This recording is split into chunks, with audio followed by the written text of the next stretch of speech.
Wa minal bayyinah, di antara bukti itu adalah zahirul hal. Di antara bukti itu adalah zahir kondisi sesuatu tersebut. Nah, Bapak dan saudara yang berbahagia yang dirahmati Allah Subhanahu wa taala, maka zahirul hal, kondisi sesuatu tersebut itu bisa menjadi bukti. Contohnya, Bapak dan saudara-saudara, di dalam Al-Quran misalnya itu dijelaskan ketika kisah Yusuf alaihi salam bersama Imra'atul Aziz, istri dari Al-Aziz. Pada saat itu ketika di depan pengadilan, Yusuf dengan istri Al-Aziz, yang pada saat itu istri Al-Aziz itu menuduh, Imra'atul Aziz ini menuduh Yusuf yang menggoda.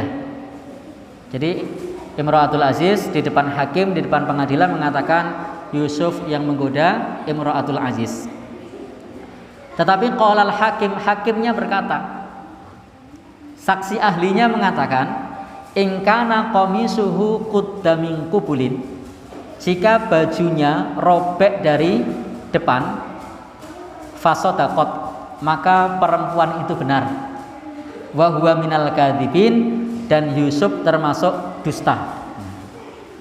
Jadi kalau misalnya yang sobek baju Yusuf itu bagian depan, maka perempuan itu benar dan Yusuf salah. Wa in kana qamisuhu qudda min duburin, jika ternyata bajunya yang robek bagian belakang, baju Yusuf maksudnya, fakadzabat, maka perempuan itu dusta. Wa huwa minas shadiqin, dan Yusuf termasuk orang yang benar. Ini termasuk bukti. Maka di antara bukti itu adalah olah TKP, olah tempat kejadian perkara. Maka kalau terjadi sesuatu itu bajunya ojo diutak-atik, kalau kecurian pintunya jangan diutak-atik, barang yang berserakan biarkan saja. Untuk apa?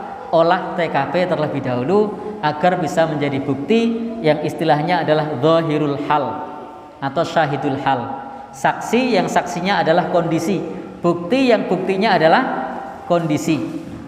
Maka jangan heran kalau ada orang kecelakaan kok digambar-gambar.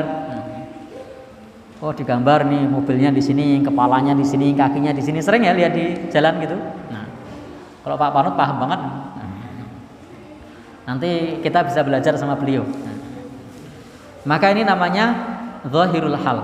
Sebagaimana ketika Yusuf pada saat di hadapan pengadilan bersama dengan Imra'atul Aziz, perempuan yang menggoda Yusuf, yang menuduh Yusuf hendak mengambil kehormatannya. Ternyata saksi ahlinya pinter, hakimnya pinter. Meskipun tidak ada saksi di sana, hanya berdua. Saat itu Yusuf hanya berdua, tidak ada orang lain. Tetapi ternyata bajunya yang sobek, depan apa belakang? Belakang yang sobek.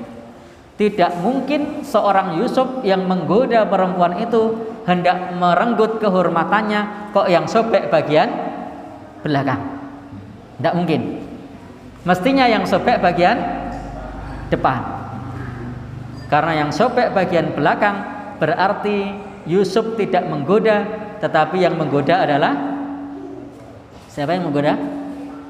Imra'atul Aziz atau istri dari Al-Aziz di situ.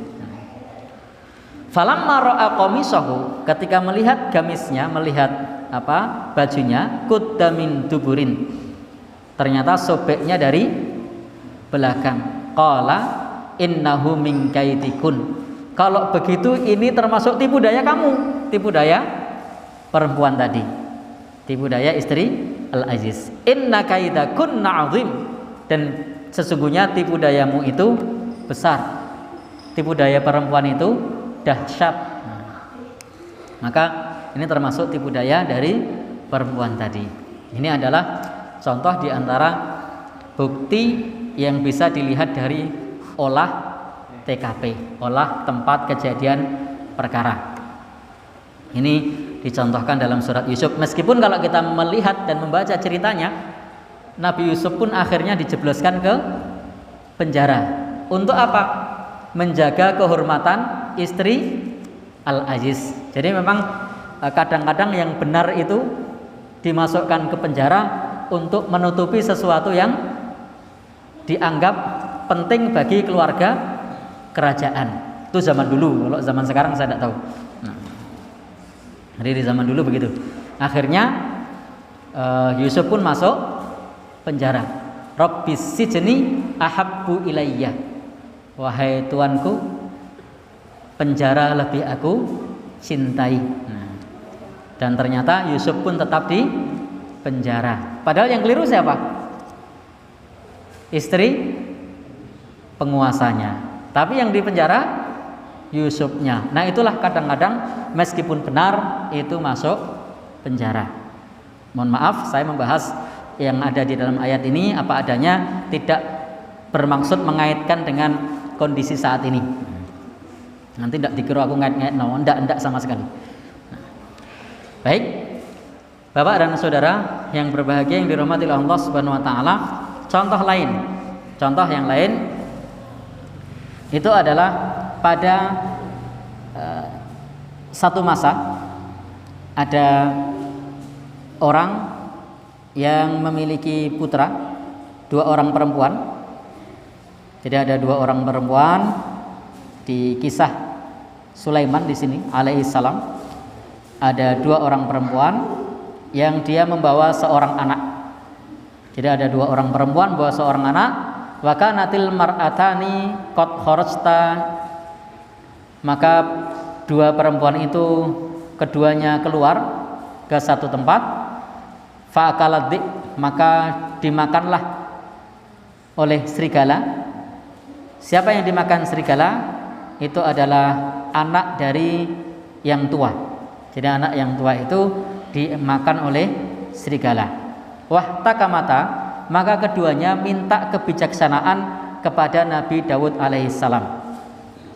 Maka Nabi Daud alaihissalam pada saat itu faqada Daud, maka Nabi Daud memberikan satu keputusan bi annal walada lil kabirah, bahwasanya anaknya ini miliknya kakaknya. Jadi kakak adik tadinya bawa 2 orang anak, sama masing-masing bawa 1 anak, tapi 1 anak ternyata dimakan serigala. Maka keduanya minta kebijaksanaan kepada Nabi Daud. Nabi Daud mengatakan kalau demikian anak yang tersisa itu miliknya yang tua, miliknya yang besar. Istihadan minhu li'annal kabirata qad takunu intahat. Karena kadang-kadang menurut istihad Nabi Daud, kalau orang sudah tua itu kadang-kadang kesempatan untuk melahirkannya sudah tidak ada, sudah lebih kecil.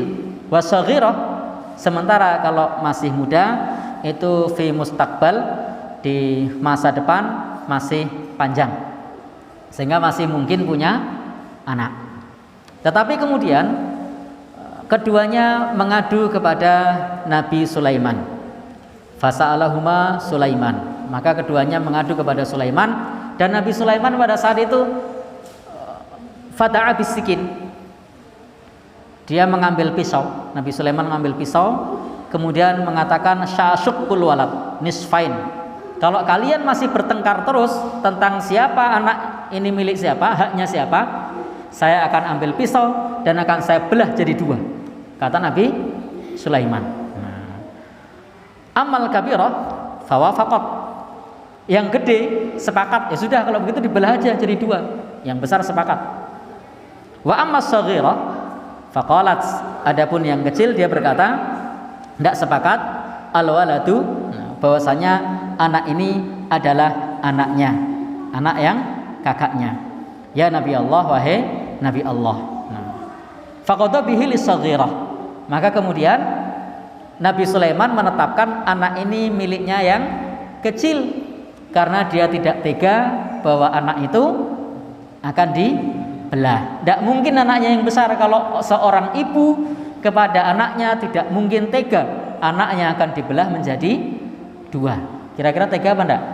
Tidak tega. Maka kemudian Nabi Sulaiman mengatakan kalau demikian ini adalah anaknya yang kecil. Jadi karena ada dua ibu tadi yang berebut anak, lalu keputusan Nabi Sulaiman ini adalah miliknya ibu yang muda, bukan miliknya ibu yang tua. Buktinya apa? Zahirul hal, zahirnya ibu yang muda tidak tega anaknya dibelah. Itu menunjukkan ada ikatan emosional. Sementara ibu yang tua tega jika anaknya dibelah. Tidak mungkin itu anaknya.